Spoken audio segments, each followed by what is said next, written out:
uMkhonto, good afternoon, comrades uMkhonto weSizwe. Today is at Johannesburg at the Constitutional Hill.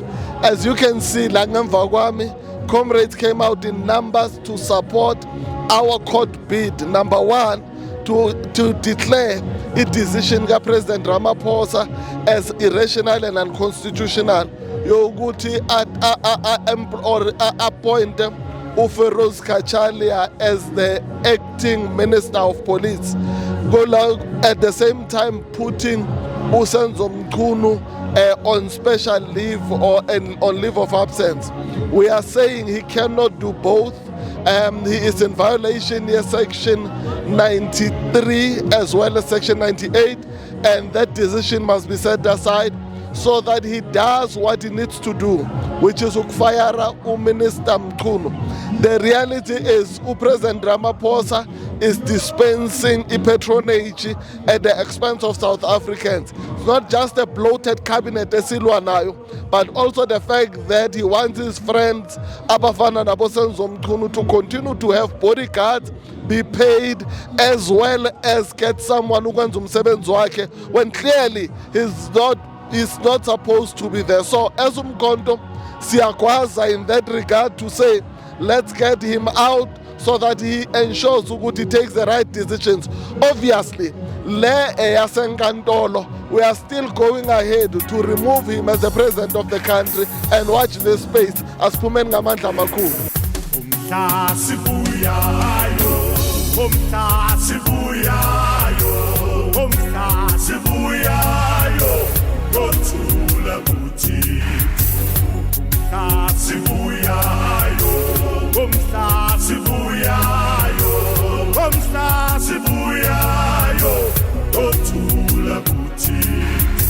Comrades, my name is Zongana. I am the convener of the Youth League in Gauteng Province, and the reason why we're here is because the MKP has lodged a complaint, or rather is against the decision of the President to open up a commission of inquiry. And the reason for that is because as the MKP and as the public of South Africa, we have seen that commissions of inquiry are just a waste of state resources, and before they've never yielded any positive results. Instead, they are just a tool that is used as a delaying tactic and also to neutralize the public, to forget about the allegations that have been brought forward by the Lieutenant General uMkhonto, of which we support, comrades.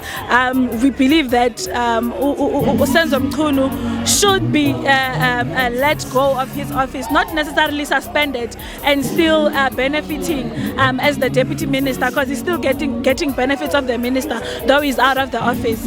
And we do not also support, as the MKP, the appointment of the minister, Cachalia, comrades. So that's what brings us here. And as young people, we really are saying that we're in support of the organization, and we do not want a commission of inquiry. We have IPID, we have HOGS, comrades, that should be coming and actually prosecuting and make sure that they are enforcing laws with the allegations that have been brought forward instead of a commission of inquiry. Thank you very much.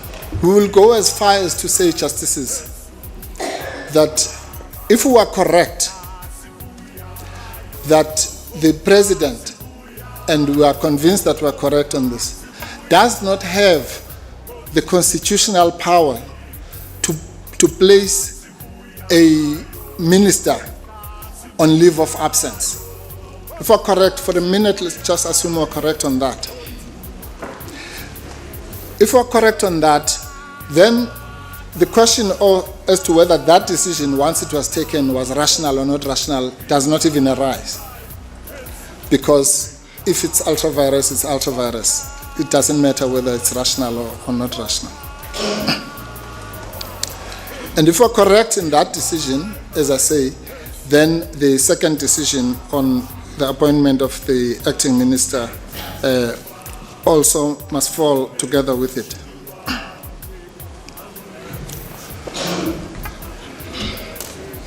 Now, that is the canvas against which we're going to approach this matter. As MK Party, we have been saying that there's a lot of irrationality that is prevalent in this matter. of Mr. Ramaphosa of appointing, firstly of putting a minister on special leave and going further to appoint an acting minister, something that is not even prescribed by the Constitution, outside the cabinet. But also, of course, I mean, we are sitting now with almost 2 ministers in one position.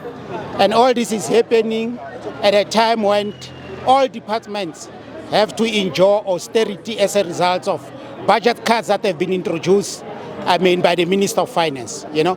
So clearly, the GNU, the so-called GNU under the leadership of Mr. Ramaphosa seems not to be having the interest of our people at heart. Now we are throwing this matter to the Constitutional Court as the apex of our judicial system. I mean, to either judge in the interest of Mr. Ramaphosa and his irrational decisions, as well as the so-called GNU, or judge in favor of the people. Because the truth of the matter is that as a result of his irrational decision, we are going to incur a lot of cost in terms of sustaining the unnecessary commission, but also in terms of paying for 2 ministers. I mean, this is unnecessary. I mean, more especially under the circumstances that economically our country is subjected to. It was not even going to be necessary, even if our economy was doing well, because it doesn't make sense why we must have 2 ministers, I mean, at a go. I mean, that's not necessary. And we think as MK Party, the apex court, which is a constitutional court in this regard, we hope that it will decide in favor of our people, not in favor of the so-called GNU and Mr. Ramaphosa.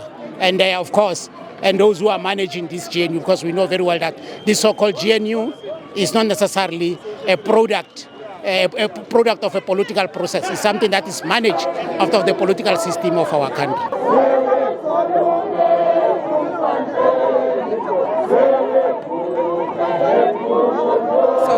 You can go ahead. What are your thoughts on proceedings so far? I know that Advocate Mpofu has argued, and before you went to lunch, your advocate was about to start. Your thoughts?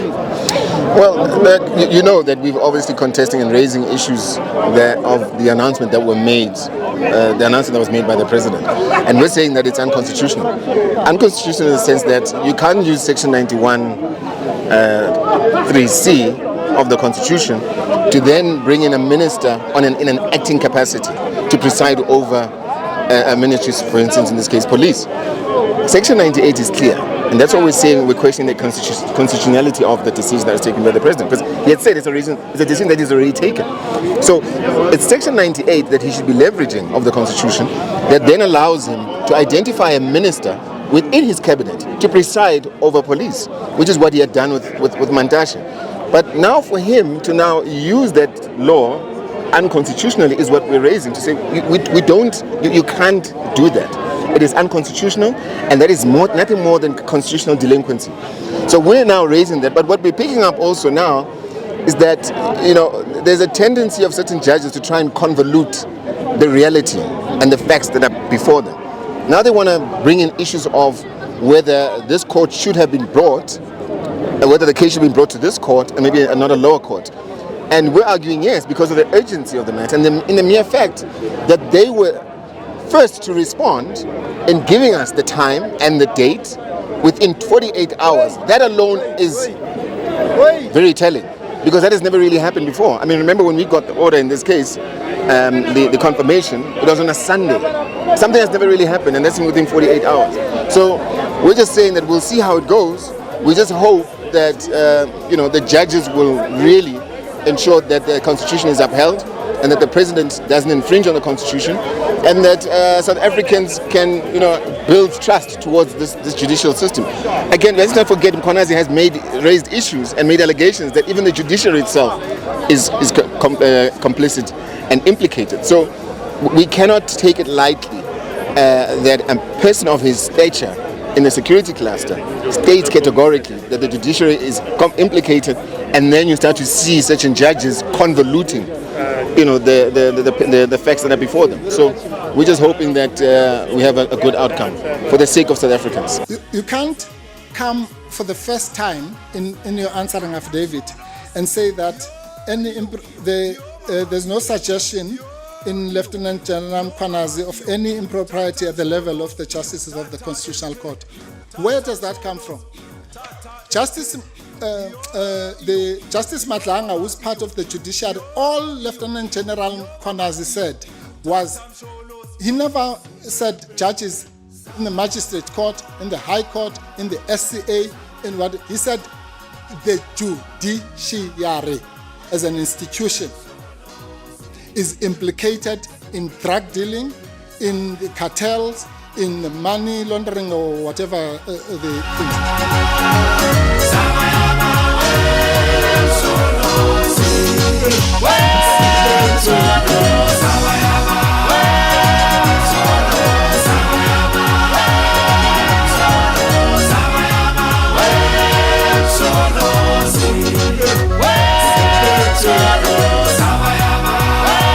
I'm Dr. Mtanti.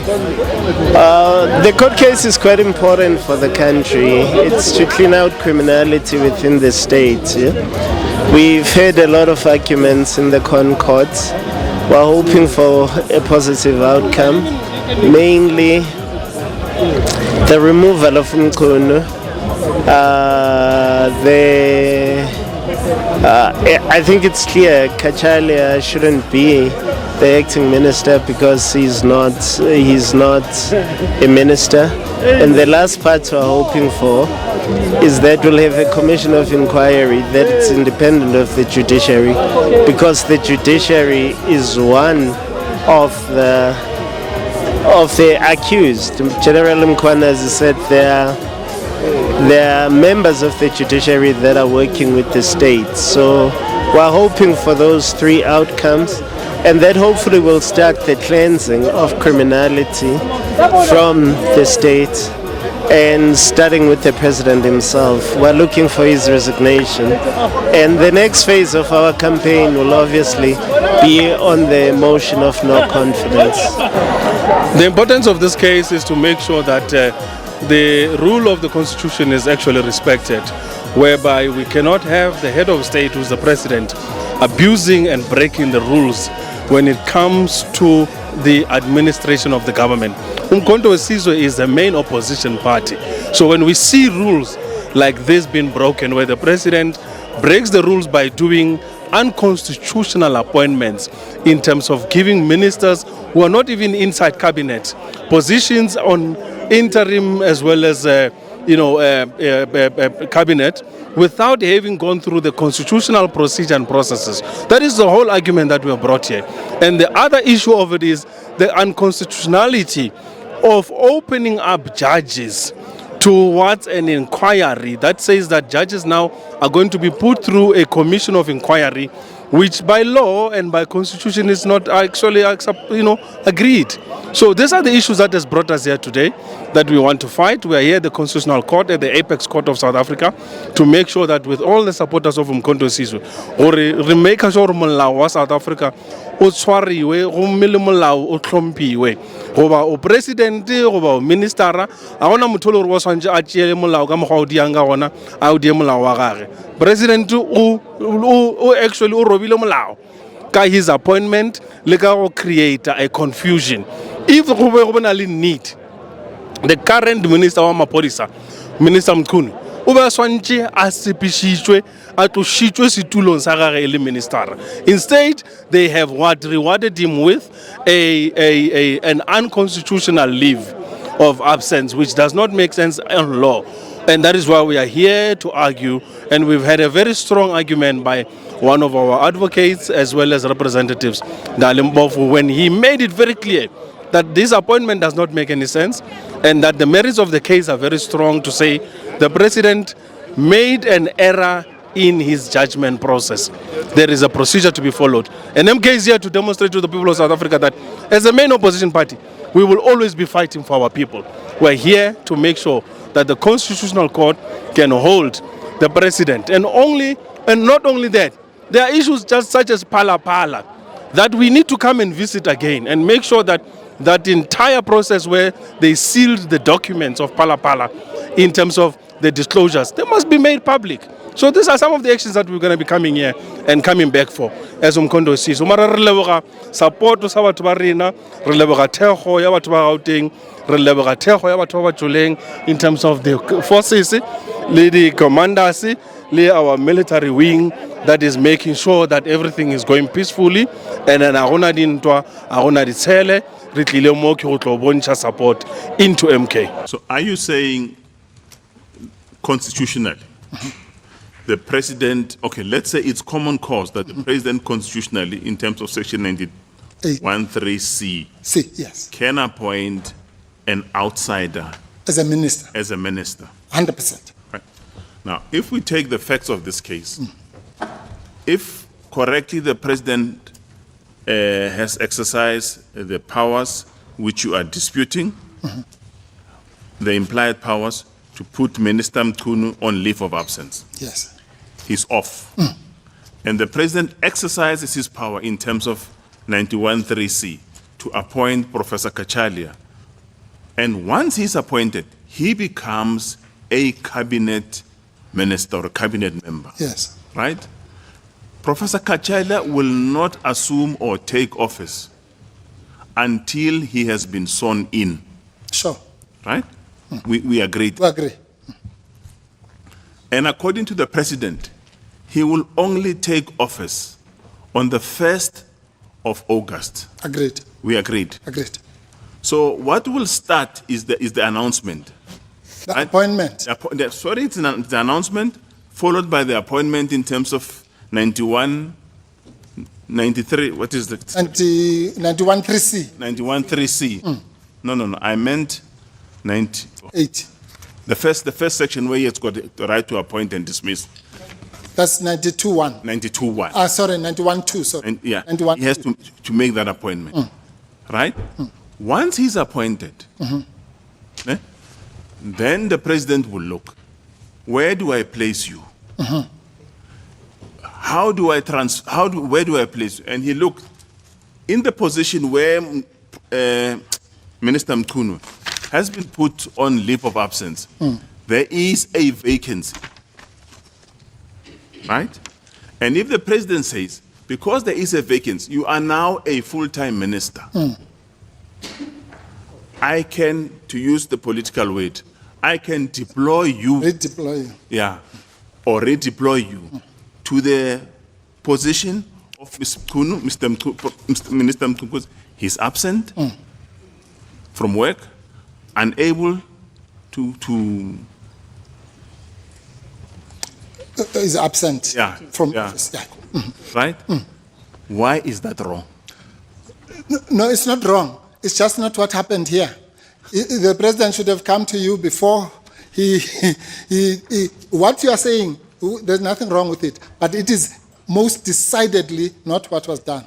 That would be nice, and it would be constitutional. But what you cannot do, that advice, you can't have it after the fact. That's what's called ex post facto rationalization. What the president did, Justice Matopo, did in actual fact, was to say, I am appointing Professor Cachalia as an acting minister.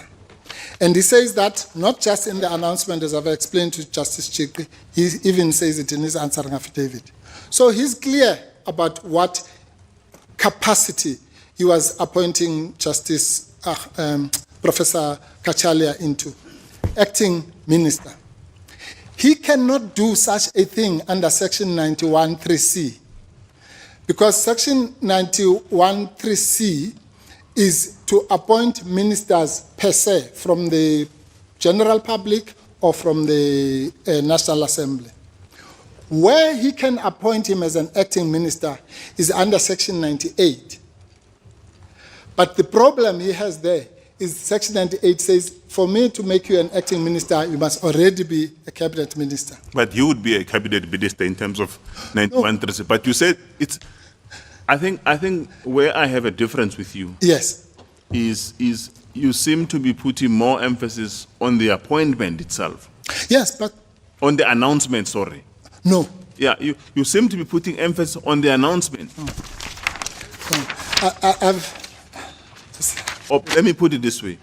Page 91, paragraph 57 of the I think it's volume 1 or volume A, I think it's what it's called. And that would be what? Under which heading? Just That's the first, page 91, paginated page 91, Justice Mato.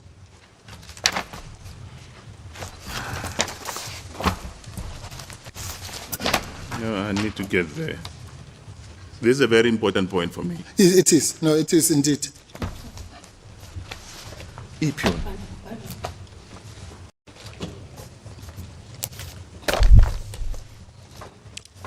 Yeah, what paragraph is that? 57, Justice.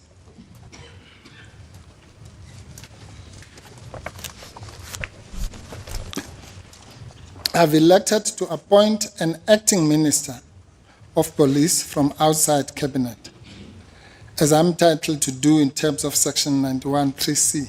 That's a misstatement of the law. Section 91(3)(c) does not entitle him to elect to appoint an acting minister of police.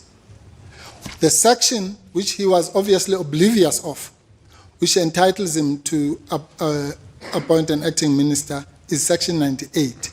But Mr. Mpofu, I think we're quibbling with words. There is no way that the president could have appointed an acting minister from outside. Well, that's what he says, under oath. So we must tell him he's lying. There's no way, but there's a way, because that's exactly what he did. No, I can't take it any further. Well, we wouldn't be here, Justice Matopo. The only reason we're here is because the President Ramaphosa says, I swear before God that I have elected to appoint an acting minister of police from outside the cabinet. But is this not the debate that you have with my sister, Teron, that we put in form over substance? Well, maybe. It looks like it is. But the point is... But it looks more like it looks more like it, not any other way. But no, Justice Matopo, with the greatest respect, what you are doing is actually doing the right thing, that no president in his right mind could appoint an acting minister from outside the cabinet in terms of 93(1)(c). We agree. It is wrong. Thank you. Yeah.